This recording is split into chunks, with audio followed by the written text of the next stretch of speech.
গিয়েছিলাম পাড়াতে, আর এতটা রাত হবে আমরা বুঝতে পারিনি। তাই জন্য ওখান থেকে মা ফোন করার সঙ্গে সঙ্গে বেরিয়ে পড়ি, আর এসে কিন্তু বাড়িতে ঘুমিয়ে গিয়েছিলাম। তখন বাজে ঠিক 12টা।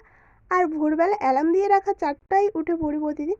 তো আজকে আর উঠতে পারছিলাম না, সঙ্গে 5টায় উঠছিলাম না, একদম অনেকটা সকাল হয়ে গেছিলো তখন উঠছিলাম, যখন ঠাম্মা খিচুড়ি নিয়ে আসে আমাদের বাড়িতে।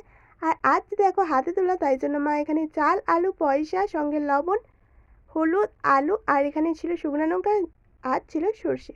তো ব্রাহ্মণকে হাতে তুলে দেয়। আর এখানে মা কিছুটা সবজি কেটে নিয়েছিল দুপুরে রান্না করার জন্য। আর এখন করবো আমি পেট পুজো, তার জন্য গোলা রুটি বানাবো।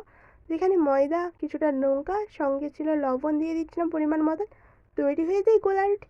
আর 4টি হয়েছিল, যেখানে মাকে একটা, দিকে একটা, আর আমি দুটো পেট পুজো করে নিই। তারপর দুপুরে রান্নাও শুরু করে দিয়েছিলাম, যেখানে মাই করেছিল, আমি মায়ের পাশে বসেছিলাম। এখানে পটল ভাজা হয়, বেগুন ভাজা হয়।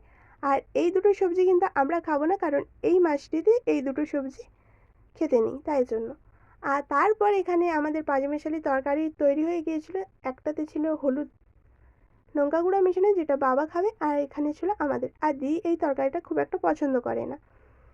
আর চলো দুপুরের খাওয়াটা কমপ্লিট করি। আর তোমাদের ভিডিওটা কেমন লাগলো অবশ্যই জানিও। ভালো লাগলে একটা লাইক করো, ইউটিউব দেখলে সাবস্ক্রাইব করে অবশ্যই পাশে থেকো। টাটা।